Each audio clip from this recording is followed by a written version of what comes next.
Transitioning our children with autism into adulthood. A parent's perspective.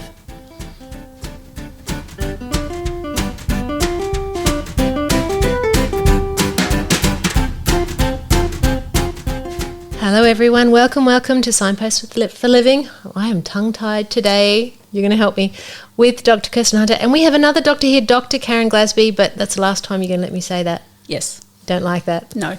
Oh, okay. One more time, Dr. Karen Glasby. I'm just rubbing it in there. So everyone, we are talking about children with autism who are actually adults and how to transition them into the world from a parent's perspective with your experience. And so Karen is coming along to share her absolute wealth of experience on this topic. And I love this topic because I've got so many clients with children with autism, and through the school system there's certain pathways, I guess. Yep. But then you get into the adult world and it can be truly daunting, and a lot of families can really have a very hard time and actually crash. The description I have heard often is it's like falling off a cliff. Really? Yeah. That's the most common description that people, parents, families tell me, and that certainly was my experience as well. Yeah. And why do you think that is? What can you flesh that out a bit? And just listeners, we've got Karen here with a son with autism who's now an adult. Yep. And how old is he now? He's 28. 28. Yep. And you've also then gone on to take this learnt experience and you stepped into the research world and you've actually researched this area as well. Yeah, so Caleb was diagnosed very young and I was a teacher at the time. And so then I went from teaching in mainstream schools and I did my master's in special education because that was what I was interested in because of his diagnosis, and I kind of just followed him all the way through. So he's kind of determined my career path. So just as he was transitioning from high school into post-school, I went to work at a local university and started my doctorate. So that was the topic that was in my head and all I could think about. So that was the topic I researched. What did you call your thesis? Do you remember? It started out, I actually wanted to call it early intervention for the rest of my life. That was my goal because one of the things I often say is that we spend so much time and effort on early intervention with kids with autism. And we think that we're going to teach them everything they need to know before they're 7. And it just doesn't work like that. No. And so we get to the end of school and they've got the next 60, 70, potentially 80 years ahead of them. But we don't put nearly the effort or the thought into or the research into that. But I wasn't allowed to because apparently early intervention relates only to kids under 7. So it was just very simple, young autistic adults, self-determination, quality of life and post-school options, something similar to that. Honestly, I get it wrong every time I say it, but is very simple. That communicates a lot actually. Yeah. I like your phrase post-school. Yeah, it is post-school because post-school can look so different for everybody. And one of the things that I was really determined to do, and it was probably not real popular in terms of research because we tend to think of research as getting everyone the same and seeing what is the same about them. One of the things I wanted to do was have young autistic adults who did a whole range of different things. So in my research I had some who had gone to uni, some who had gone straight to work, some who were still not working, some who lived at home, some who lived independently. So I had a really broad range of experiences post-school. Well, that's a good research design. You're supposed to have breadth that represents the population. Well, the idea was, are there similarities in amongst all that diversity? That was what I was looking for. What is it that we can do, that we can sort of apply? Because we all know every child with autism is completely different and very unique and their own person. So it was something that I wanted to kind of make sure that what I did was not specific to, I had boys, I had girls. I didn't want it to say, if your child is doing this, then this is what you do. I wanted it to be, when they're transitioning from school, because they all do it, these are some of the key things we need to think about. Well, my brain's a bit rusty, but I'm thinking you did lots of qualitative and quantitative research, lots of interview-based, and then you tried to get some stats in there as well. It would have been fascinating. I actually just did qualitative. Did you? Yep. And primarily because So everyone qualitative means interview-based? Yep. So interview-based because my whole purpose was to share the experiences of the young autistic adults and their families. So I interviewed both the young adults and I interviewed their parents' carers. So very interesting. It was. So when you say, people say it's like stepping off the cliff, is that what you said? Yes.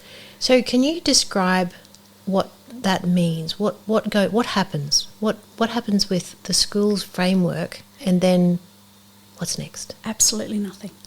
And I guess that's silence. Radio silence. Yeah. I guess the way I describe it to people is when we think about transition and we think about what does transition mean and what is it, it is where we go from one thing to another thing, whether it be, we transition from home to school or to work or whatever it is that we do. But the constant is the person. So you have to have a person in those two places. It's going between two places or moving between two places, but there's that constant. The problem is that essentially there is no such thing as a transition to post-school, and many people talk about it, and there's lots of frameworks to support young people as they transition from school to post-school, but the reality is that there is no such thing as a transition. And I will quote one of my beautiful young participants who said, it's like on the last day of school, they just slam the door they say bye, see you later, and slam the door in your face. Wow. And that is what it is like, because when you think about it, any child who has finished year 12, you actually have nothing to do with the school. The school does not support you to go and enroll in university. The school does not help you find a job. The school ends, and it's just a cut-off point. So there's actually no transition. And sadly, there's no here in Australia. My research was specific to Queensland, but certainly I think it's across Australia. There's very little consistency between school systems and systems that support young adults. So why is this important? What happens when a child doesn't have the what's next? I guess my example, or using my son as an example, so he, as I said, had a diagnosis of autism from a very young age, certainly struggled through school, could never meet the curriculum requirements, was always way behind, was bullied. We thought school was hard. And then what I didn't realise until after he finished school is that what it provides is structure and routine and security. And even if the adults who are in the school don't necessarily understand autism or your child well, they're there and there's someone watching them. So what happened was, or what happens, I think, for a lot of families, because a lot of us work now, is that we suddenly get to this point, they finish school, and then we go off to work or whatever it is that we do every day and leave them with nothing, no structure, no routine, no one to watch over them. And that's a really difficult space. And if you know young people with autism, that tends not to go very well. No, just doesn't work well. They typically really thrive well when there's structure and there's routine, predictability, because they're all usually trying to adapt, aren't they? They're trying to prepare for what's expected of them, to get their head around it. They might have sensory issues, and if they can anticipate it, they're going to do much better. So having structure and routine is a coping mechanism. And so then when they don't have that, they're floundering. And I think that's why we see so many young people, particularly young people on the spectrum, who end up just sitting at home and gaming 24/7. That's what they end up doing, because they create their own routine and their own structure, but that's usually not a structure that gets them out into the world. It doesn't get them out into post-secondary education. It doesn't get them out into the workforce. It doesn't get them out into independent living. It doesn't do that. So that, to me, is the problem with it. Not a helpful structure. No. And, you think about the school system. The school system, you are part of an institution.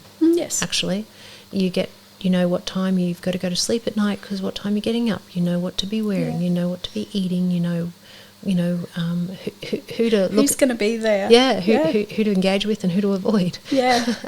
And you have all these familiar faces and familiar exchanges. You have a sense of belonging, and there's dramatically a enormous lack of or reduction in quasi decisions. Moment by moment, you follow the crowd. You're in a herd. You're kind of told what to do for most of your schooling life. Really that's the reality. Is you go along and you do what you have to do. And as a parent, I know for myself, I tried so desperately to leave a routine, but with no one there, it didn't happen. And I could write it down, and I could use visuals, and I could do all the things I wanted to, and it just didn't happen. And unfortunately, it's also the case that all the supports that are present in school don't follow them into adulthood. So in the meantime, you are trying to set up the support workers, you're trying to, apply for Centrelink supports and NDIS supports, and you're trying to get all that. Because for us, I guess it's probably maybe a little easier for some people nowadays because NDIS is there and they can get it earlier. But for us, that was all just happening then. And so we had to kind of start everything again. And I work in the university system, and I actually didn't know this, and it blew my mind when I was talking to one of my participants' mums, and she said, the diagnosis, everything does not follow them from school to university. What do you mean? Well, they have to be re-diagnosed. By whom? By a medical professional to then get supports at university. That doesn't make sense because it's a doesn't. lifelong condition. Yes. But if you have a psychiatrist, psychiatrists don't re-diagnose. It's one of the difficulties. And that's what one of the mums said. She said it cost her thousands to then go and try and get a new diagnosis per se, and then set up all the support structures again at university and they didn't use, she said, I had everything, the paperwork, I had everything from the school, and they just were not interested and said, we don't work like school, it doesn't work like that. It's not helpful. I wonder if she might have had the school with an understanding and had a lot of documentation, but not from a psychiatrist, and needed to jump through certain hoops at that point. Because trust me, if you have a psychiatrist diagnosis, it is carried through. So it might have been that there was different expectations at different levels or something. Yeah, possibly. Yeah, absolutely. I know of some twins who with autism, and one was intellectually very bright, and the other was intellectually very challenged. Mm-hmm. And so I was involved with them leaving school and watching what happened, that pathway. What was really interesting is the girl who was bright, she went on to go to uni, and yes, she struggled with regard to learning how to do independent living, my gosh, and how to, create new friendships and how to navigate, the partying culture and all sorts of... Dating and... Yeah, all sorts of things. But at her core, she went from one educational environment to another, and the one that she went through was very demanding, and she was surrounded by very studious people because it was so demanding. So she actually went from one school type environment to another school type environment, and she did okay, and she's done okay. The boy, they tried him out at a workplace, and he didn't have the social skills, and he didn't have the intellectual ability to keep up. Yes. And basically it didn't work. And just as a clue, some of the social things that happened would be all the men would be making all these very sexist comments amongst the men, but the customers would come and they would stop. Whereas this boy would continue with the sexist comments and jokes to the customers because he just learnt that was very funny and that's how he made friends. So he got sacked, and that didn't go well. Yeah, and then basically he just deteriorated. He made various poor choices, got in trouble here, there, and everywhere. Living circumstances not going well, and so he really has struggled, and now he is stable to a degree, but and goes along and does a few things, but he doesn't actually have meaningful employment and goes and does some activities, but doesn't have a sense of belonging to a sense of productivity anywhere. Yeah. So the two trajectory with both of them is fascinating. And it's, I think, the second, that you just described there with the young boy, that was very much what we experienced with our son, because he also has, some mild intellectual disability, lots of learning difficulties, ADHD, social anxiety, like a whole range of issues that kind of compound. Small hurdles, Yeah, and so there was never the opportunity for him to go to university. And so, he floundered for a long time. And we as a family, I think the important thing is that we floundered trying to help and support and find the place for him. Because certainly when you have young adults like that, they can't do it on their own. He couldn't make decisions. He couldn't go and they don't have the organisational capacity. Absolutely not. Or the interpersonal skills. No, they can't ring up and make a phone call and ask about things. So you as a parent are doing that for them. So these young adult kids with autism are incredibly dependent on the family. Incredibly. And interesting that you say that. And I often talk about people always say when you do research, you have to kind of have your one-liner as to what it is you found that the everyday person can understand. And I always call mine my key finding from my research my duh moment, because that was what I found. Yep. And interestingly, I found that... Summarise the family. The family. And so in terms of what it is that schools need to do better to support young people as they transition into adulthood, because remember, I'm coming from an education background, it is support the families and help the families and provide knowledge to the families and follow the families' lead, because they are the transition point. They are the consistent. They are in the school. They know the person in school, and they are there afterwards helping and doing everything. So they're the key. They are the ongoing scaffolding once school drops away. Absolutely. That's what we need to focus on in supporting our young people transitioning. And interestingly, I have a similar story to the young girl you talked about. Yeah. One of my participants actually went on, he was won a scholarship to, very quintessential autistic, won a scholarship to do honours physics program. So highly, highly intelligent. And did incredibly well and did it very quickly and got amazing grades. But in talking to his mum, the level of scaffolding that was going on behind the scenes in terms of accommodation, in terms of managing his money and making sure he could eat, and because he actually moved away from home, he went to another city to do this. And so the amount of scaffolding and work that this mum did behind the scenes just to keep things together enough for him to do what he could do well at uni was quite extreme. So even though they may appear, for all intents and purposes, to everyone else to be doing very well, often there's a lot of parental input behind that, making sure it stays together. And it's very it's ongoing, isn't it? Because I know another family where they have a young man who's very bright, and he has gone and managed to complete a university degree and live independently. What that means is he lives in a kind of like a granny flat basement situation. Probably eats very poorly, has chosen to do his studies online. Yep. And basically is nocturnal. So not functioning very well lifestyle-wise, but on paper finished a degree.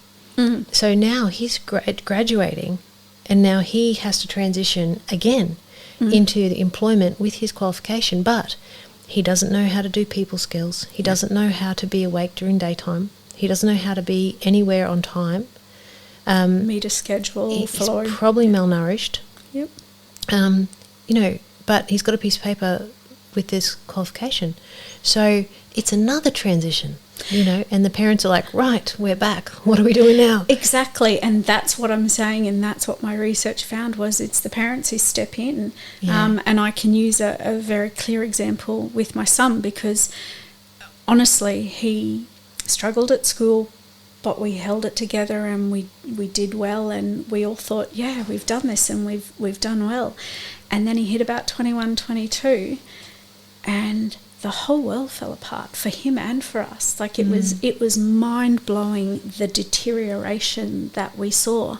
So in like 12 months, he had been at a full-time job for 3 years that we had managed to help him to get, very supportive boss, working in the area that he loved. It was his strength, that's what he wanted to do.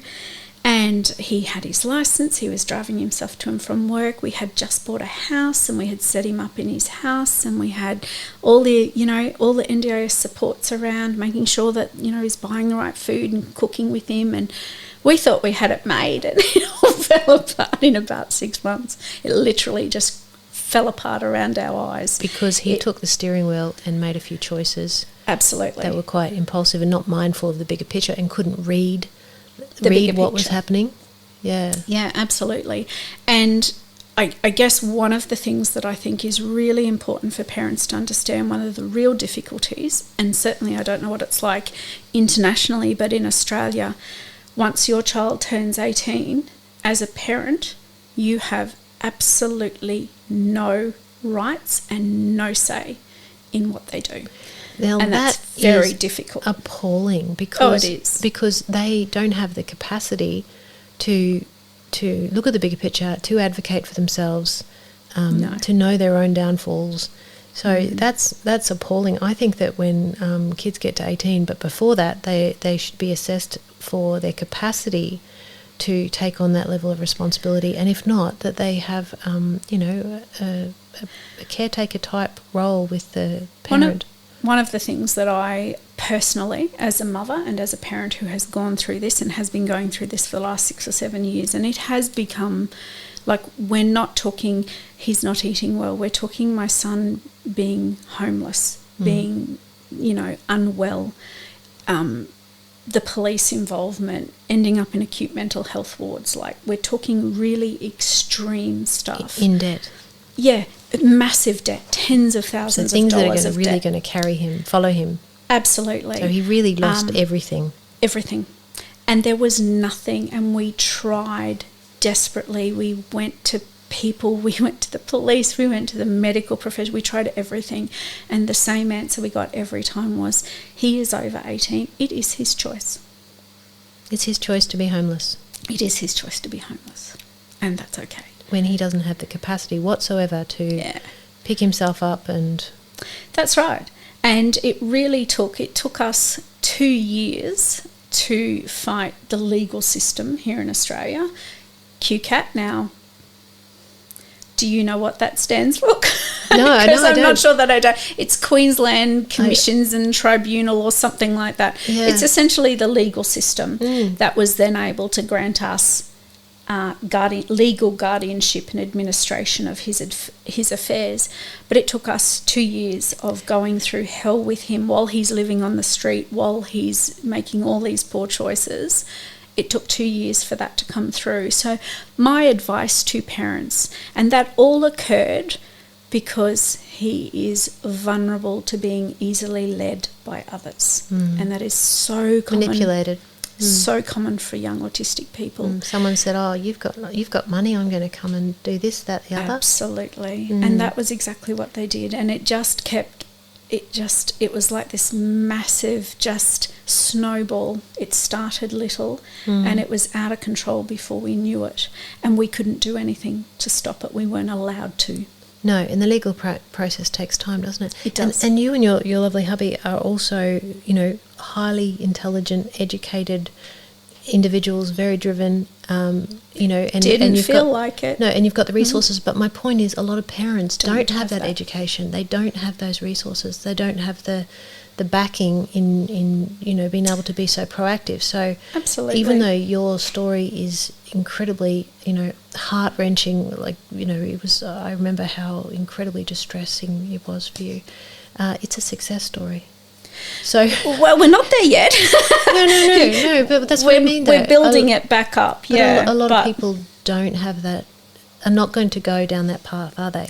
Well, they don't have. I mean, we were very lucky. We had the flexibility at work. We had the financial capacity, like, you know, when the police ring you up and say your son's homeless on the streets of this country town in another state, we were able to spend the $7,000 it took to get him home. Do you know what I mean? Yep. Because we had that. If you don't have that, what do you do? Yeah. Like, and that's what I get very frustrated by.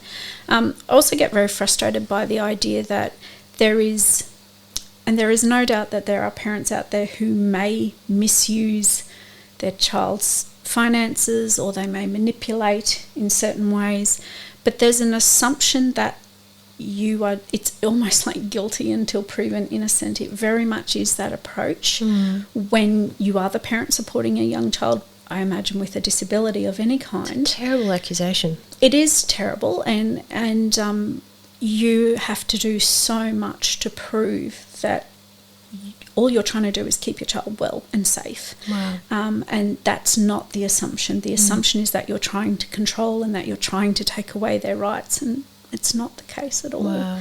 And despite that, it doesn't matter how unsafe or unwell they are. Yep. It's their right to choose that. Wow. And you know, I think it's incredibly important to look down the rabbit hole further, and when this really goes wrong, what does that look like? You know, and we have you know, events obviously where individuals with mental health issues, intellectual impairment, diagnoses, who are homeless or who really don't have support, and they can behave in a very dangerous way. I'm not saying people with disabilities are dangerous, but there's a subgroup that really are mentally unwell, and then they can do very erratic behaviours in public, and then everyone says they're evil. Yes, I know. It drives me nuts. And the truth is, it's a vulnerable person who has just slipped through the cracks again and again and again and again. Yeah. And I don't use that term. The term slip through the cracks actually annoys me. Tell me why. It's blatant disregard. Oh, okay. They're cracking open the cracks. Yeah, it's not a slippage. It's blatant and it's obvious and it's disgraceful. It really is.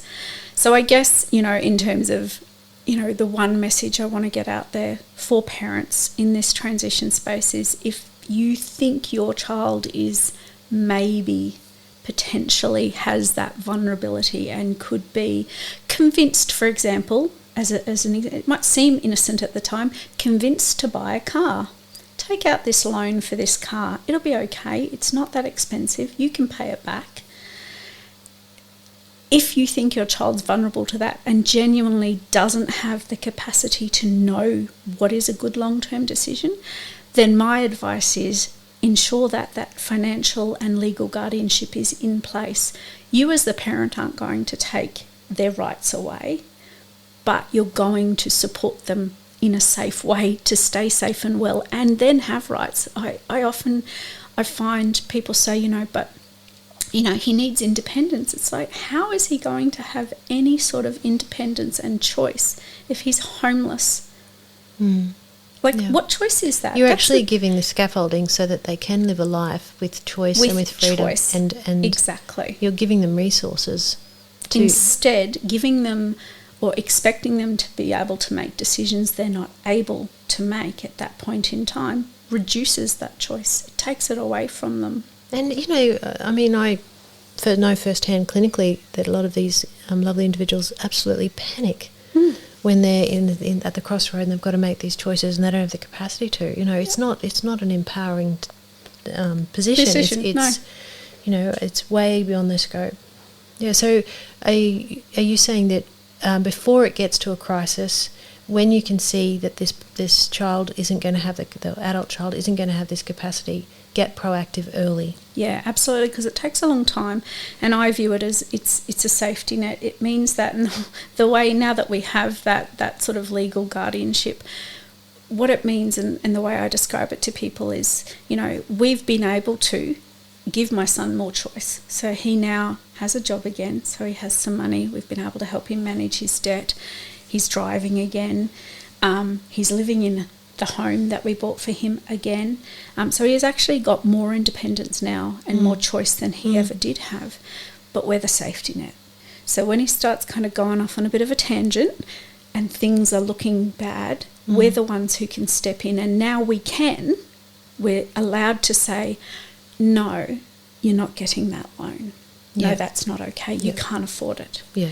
So we're allowed to do that now. So we're just the safety net, kind of pulling him back and teaching. We've spent years and years trying to teach him how to manage his finances. And the reality is I don't know if he will ever quite become fully independent with that. And I get very frustrated because people talk about independence as if it's everything. And it's not. Well-being is what we're aiming for. That's what I think is most important. And autonomy and independence are not the same thing. No, and it's about being realistic about what some of the limitations are, and accepting who they are and working with it rather than trying to tell them they need to be different and to have a capacity they don't have. That's not helpful at all. Yeah, it's kind of trying to...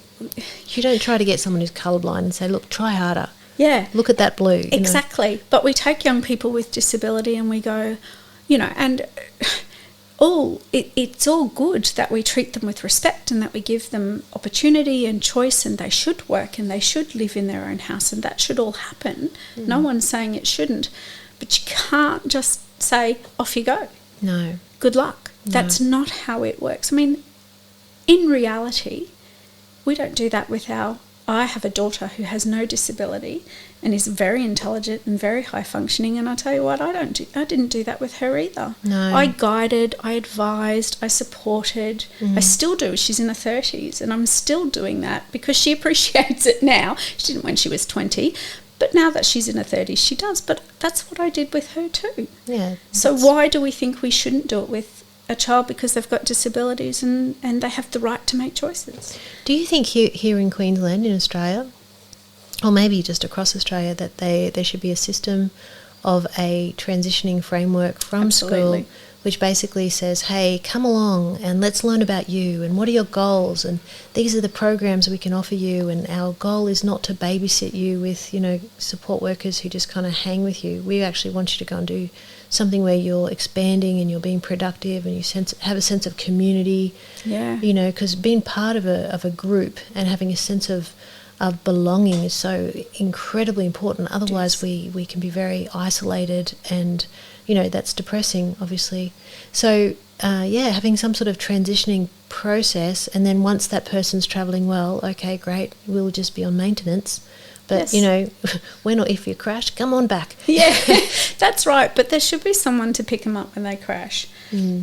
Because what I find is there isn't anyone there. No one picks them up other than the family. If the family are following them along, they find them and pick them up and start again. But also, even if you've got parents who do have the capacity to take the lion's share, they're not going to know all the resources that are out there. No. And it's truly, social workers, that's kind of their field, really. What are the resources? Let's bring people together to that.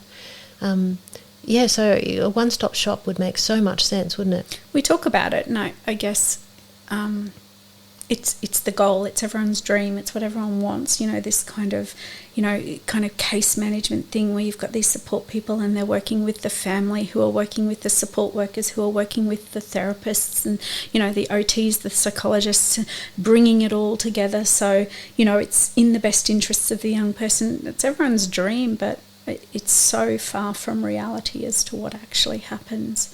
And I don't have the answer yet. Maybe one day I'll figure it out, but I don't have the answer as to how we would actually make that work. And for me, that was what the NDIS, what I thought it was meant to be, but I don't think it's living up to its expectations for that. Yeah. It's kind of an expanded version of the concept of a career counsellor at school. Except a much more broader and functional capacity type focus. Yeah. Yeah, wouldn't that be amazing? Would be amazing. Who followed, and consistency, so that you had the same person, so that they would get to know the nuances and the characteristics and the personality and the strengths and the interests of this young person, and knowing what the strengths and interests of the family are and how they work, and bringing it all together and using all of that to the benefit of the young person. It would be amazing. And I see some parents who have adult children living at home, and they're pretty much presuming that the child's going to stay with them forever. Yep. Do I see that? I also see sometimes where there might be a teenager with the two occasions in my mind, the case I'm thinking of, they both have autism, and their behaviour is really, really off the charts, really problematic, and very abusive to the parent, and the parent isn't thinking they can make it to graduation of high school for their own physical safety and psychological well-being, because they're going downhill. So we've got these situations where the kids aren't even going to get to the graduation, and they're going to need some huge scaffolding in there, and obviously NDIS kicks in a big way, so does housing, etc. But I guess I'm just saying that, there's such a spectrum, isn't there, of individuals that do have a huge skill set and they've just got a few difficulties, and others that are really, really, really, really struggling, and how much support the families are going to need there as well. So the breadth of experience is just enormous. It is. It's huge. And I find there's a bit of a... it's actually the middle group that I think really struggle. So, for example, like my son can appear quite competent at times. Actually, they work very hard to mask. Yes, they do. Because they're very self-conscious about what they don't know. So they try to present. That's right, and they do, and they present in small sort of snapshots. When they first meet a support worker, they convince that support worker in a heartbeat that they know exactly what they're doing and what they're talking about. And the support worker then does everything to protect that. And when the family comes behind and goes, "Oh, but," they go, no, he can do it. And you're like, no, he can't. He really can't. But they're the ones that struggle. If they can't even hold it together, we wrap the supports around them. But it's when they can present as if they, like my son, he had a job, he had a license, he had a car. He was living in his own home. But of course he's capable. But only because you were propping it up. All the supports. He didn't know how to pay a bill. He didn't know how to manage finances. He didn't know how to apply for this, that or the other.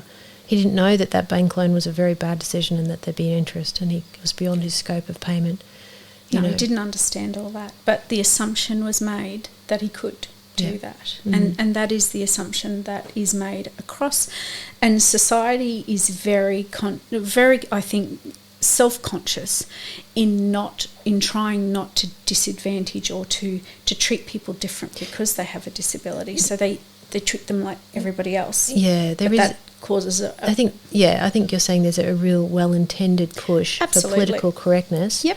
And to treat people with, you can do it, which then just puts them in a position where, they're not able to put their hand up and say, actually, I can't, and I need some help.